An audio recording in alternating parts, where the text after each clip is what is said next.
Mao Bertu, je suis adjointe à l'égalité, la ville non sexiste et la lutte contre les discriminations à la ville de Nantes. Au-delà d'aller travailler sur la réduction des inégalités entre les femmes et les hommes, on va pouvoir prendre chaque politique publique et regarder finalement comment involontairement parfois on continue à maintenir ces inégalités, voire même à les aggraver. Ça veut dire qu'on doit ensuite se poser la question, dans chaque décision qu'on prend, d'aller chercher les leviers pour favoriser l'égalité entre les femmes et les hommes. Donc, concrètement, ça veut dire que demain, sur les politiques sportives, on va devoir se poser la question non seulement de favoriser l'émergence des clubs et des filières féminines, ce qu'on fait déjà, mais aussi de se dire finalement quand on installe un terrain de sport sur l'espace public et qu'il est, on le sait, on le voit, l'objectif qu'il est majoritairement, de manière écrasante, utilisé par des garçons, eh ben, ça doit nous questionner en tout cas, parce que ça veut dire que l'argent public, il est directement utilisé plutôt par des garçons que par des filles.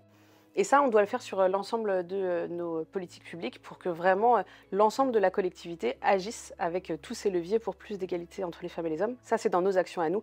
Et puis ensuite, c'est en participant avec les acteurs et les actrices du territoire pour faire finalement bouger l'ensemble de notre territoire pour avancer concrètement vers l'égalité femmes-hommes. Pour atteindre cet objectif, on travaille vraiment en transversalité avec l'ensemble des élus, puisqu'on voit bien que finalement, toutes les politiques publiques vont y contribuer. Donc chaque élu a sa part de responsabilité dans cet objectif.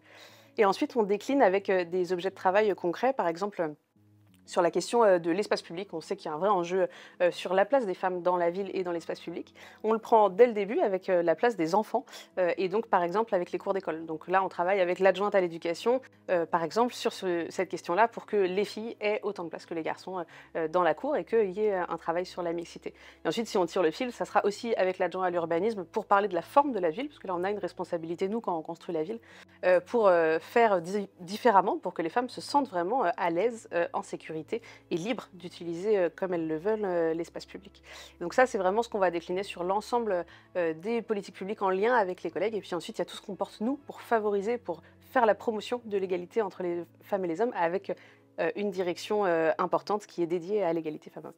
Du coup, dans les projets un peu phares finalement de la ville non sexiste, on a Citadelle, qui est un lieu qui accueille et qui accompagne les femmes victimes de violences, qu'on a ouvert donc en 2019. C'est un projet important puisque les associations y ont toute leur place dans cet accompagnement. Et c'est un projet phare sur comment une collectivité peut se saisir d'une politique publique, d'un objet qui n'est pas dans son champ de compétence, parce que c'est la compétence de l'État, mais pour agir concrètement là où les femmes en ont besoin. Un autre exemple, c'est la question de la précarité menstruelle, de la lutte contre le tabou des règles et puis de l'accès universel aux protections périodiques. On a installé sur toute la ville des distributeurs de protection périodique de qualité, de manière gratuite, pour vraiment à la fois répondre à un besoin et puis surtout afficher sur l'espace public cette question-là pour qu'il y ait une prise de conscience sur le sujet. On a aussi, en tant que collectivité, organisé des événements, donc on va continuer de le faire pour participer à la sensibilisation, à la prise de conscience. On a organisé en novembre dernier les premières assises nationales de lutte contre les violences sexistes, qui avaient vraiment pour objectif de pouvoir à un moment se réunir, travailler ensemble et puis alerter pour changer durablement les choses. Puis ensuite, de manière vraiment très structurelle, on met en place une budgétisation sensible au genre pour regarder tout notre budget à ce prisme-là. Et puis on a un travail sur l'urbanisme qui est vraiment là aussi un travail structurel pour se dire comment la forme de la ville, on peut la penser avec cette question-là du genre. Donc c'est un travail qu'on mène à la fois à la ville et à la métropole qui est aussi engagé sur ce sujet. On a décidé donc de se lancer dans la budgétisation sensible au genre en prenant plusieurs objets d'études concrets. On travaille sur des objets culturels, le Conservatoire de Nantes par exemple. Et puis au niveau de la métropole, on a décidé de se saisir d'un plan qui s'appelle Place et Placettes. En fait, on va rénover 10 places et placettes dans la métropole, dans 5 villes de la métropole.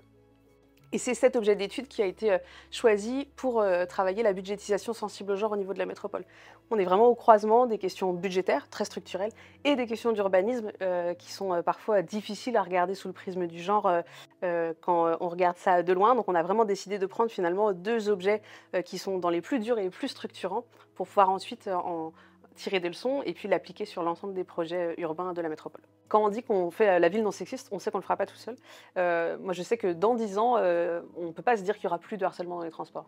Par contre, notre objectif, c'est de se dire, dans 10 ans, s'il y a une situation de harcèlement dans les transports, et ben, autour, tout le monde est prêt à réagir parce qu'on a baissé le seuil de tolérance et donc tout le monde considère que c'est anormal ce qui est en train de se passer.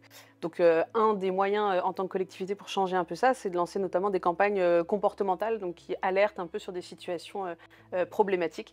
Là, on est en train de lancer les premières qui tournent autour du harcèlement de rue et du harcèlement dans les transports, mais ça sera vraiment décliné sur plein d'autres sujets avec l'idée finalement d'avoir des messages forts en tant que collectivité sur ce qui n'est plus acceptable, ce qui n'aurait jamais dû être acceptable, mais ce qui n'est absolument plus acceptable à partir d'aujourd'hui. Moi, je pense clairement, aujourd'hui, moi, j'ai la chance de travailler avec une maire, Johanna Roland, qui est féministe, qui le dit, qui le revendique et qui laisse toute l'attitude aux élus avec qui elle travaille et à qui elle a confié des délégations importantes aussi dans son mandat pour agir. Et donc ça, je pense que ça fait la différence, clairement. Nous, on a 2 marqueurs à la ville, donc le marqueur transition écologique et le marqueur égalité. Moi, j'ai en charge le marqueur égalité et j'ai vraiment cette confiance qu'elle m'a donnée pour pouvoir agir et changer durablement les choses. Peut-être que ça ne change pas tout, que ce soit une femme ou un homme, mais en tout cas, moi, je vois qu'être en relation au quotidien avec une mère féministe, eh ben, ça donne la possibilité de changer durablement les choses.